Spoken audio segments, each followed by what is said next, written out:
If you've ever wondered what it feels like to have a nomadic spirit, wonder no more. She's an architect, she's a photographer, and she's a YouTuber. She also talks to us about how she found unexpected adventures in the city of Kano, the tales of being a new mother.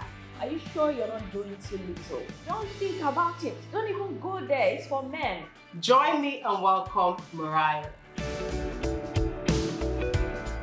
The question around your book, which is on Amazon, HerNortherStory. Do you want to tell us a little bit about that book and why you decided to write your own story and journey through NYSA? The book is called HerNortherStory and it's mixed together. Her, H-E-R, Norther, meaning northern or northern, kind of northern. Before I got to Kano, I had heard a lot of things about what to expect. I'd heard it's the land of junkies, like drug addicts. I'd heard it's a violent, I'm not lying to you, you know. I had different people warn me, be careful.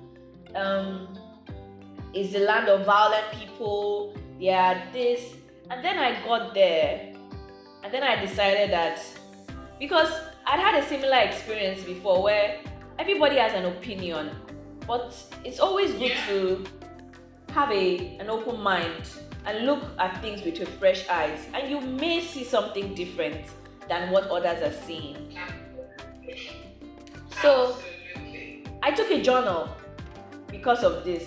I'm like, oh, this is some sort of adventure. So from the very first day that I was from the airport in Lagos, I started writing inside the journal, started writing in the journal. So you see me sometimes, I'll just be scribbling, and then what's this girl always writing? I said I would be meticulous. I want to remember this through my own eyes, through what I'm seeing, my own story. I want to tell my own story. That's what I want to have. So that was how it started. And then when I finished, it ended up being another story, A-N-O-T-H-T-E, HerNortherStory, which is HerNortherStory, became another story that was entirely different from what people were used to hearing about Kano. Became another story. So I was like, yeah, I'm telling another story, which is my own northern story, HerNortherStory. And that was how another story came about. I was sharing pictures, on Instagram, and people were like, this kind of seems fun, this kind of seems beautiful, this kind of seems nice, this is not what we hear about Kano. And then with time, I became some sort of ambassador in my own little corner for Kano. And that was how it turned into a book when I came back home. You are an architect, best graduating student from Unilag in your year. Tell us about women in architecture and your experience. So yeah, you don't find a lot of women, but the women that you find, for them to be there, they know their onions and they're doing what they're supposed to be doing, It's not an easy job. I will not lie to you. Even when I was in secondary school and I said I wanted to be an architect, I remember my home econs teacher said, don't think about it. Don't even go there. It's for men. Because it's for men doesn't mean you won't see women there. And the women that are there know they are doing the work. They know what they're doing. So yeah, I don't know how else to put it. So you have to know your onions if you're going to be an architect, a female architect. Because you're going to work with a lot of men. And men have ego issues. I'm not just talking your colleagues right now. I'm talking even your regular plumbers, your regular artisans that you're going to be working on your sites with. There are lots of them that are going to be men because it's a physical labor intensive profession and job. Some thoughts are still coming to my mind around imposter syndrome. Have you ever doubted yourself? How do you pick yourself back up when things don't go well? Would you like to share some of those tips or your story with us with regards to these things I've just mentioned? I like to do many things.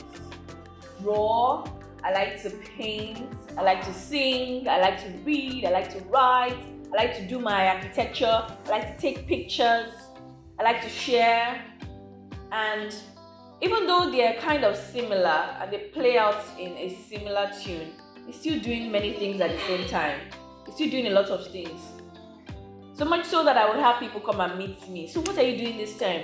You know, what is happening in your life right now? Are you sure you're not doing too much? And then from people saying, are you sure you're not doing too much? I also ask myself, are you sure you're not doing too much? But why I say it has changed in recent times is because it has become, are you sure you're not doing too little? You know? Right. Yeah, it has changed for me. It has become, are you sure you're not doing too little? Are you sure you're living your life maximally? Are you sure you're not being lazy? Having to take care of my child, you know. I don't have a nanny, I don't have a maid by choice, you know. And then having to take care of the home. These things people do not say, but by the time you're done, you wake up in the morning, you know, you care for, even from the time that the child was born, even while you were still healing, people just expect that because you're a woman, you should know how it goes. You should understand breastfeeding. I've never done breastfeeding before. I've never been a mother before. But people just expect that you should know. And then when you do not know, or when you're not doing it, you know, there are slight glances, are you doing enough? Or you yourself begin to ask yourself, am I doing enough? Am I being a woman enough? Am I being a mother enough? Even when you don't get pregnant on time, am I woman enough? When you get pregnant to give birth to the child, am I mother enough? Or am I living my own life enough? Am I doing my architecture enough? Am I doing my photography enough? Am I being a wife enough? So it's always about the other things. It's always about being other things. And then at some point, I always try to refocus and recenter myself. The most important is you being yourself, you being you. Because if you are not all right, all these other things cannot be all right. Your child will not be all right. Your work will not be all right. My son is talking. Everything else will not be all right except you are first and foremost all right.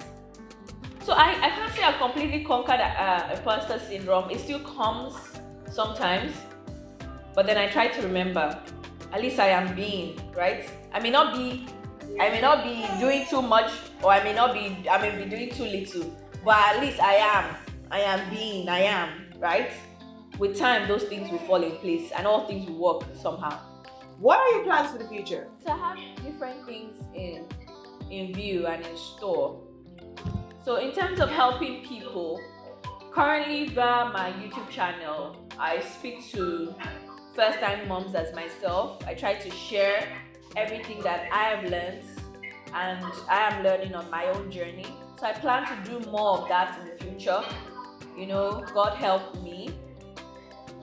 I also plan to expand my own business, you know, that is now coming down to me, expand, you know, and then also launch out more. Currently, I do both minimally. Photography is in my own little space in my house. I want to have a studio sometime in the future, a big studio. Architecture as well is in my own little corner, in my own little space in my house. But I want to have an organization, a team at least, even if it's not just a team of people that are giving quality architectural services to people of my environment and beyond. So those are my dreams for now. They will grow. Who knows? I may have another book sometime in the future. Thank you, Morayo.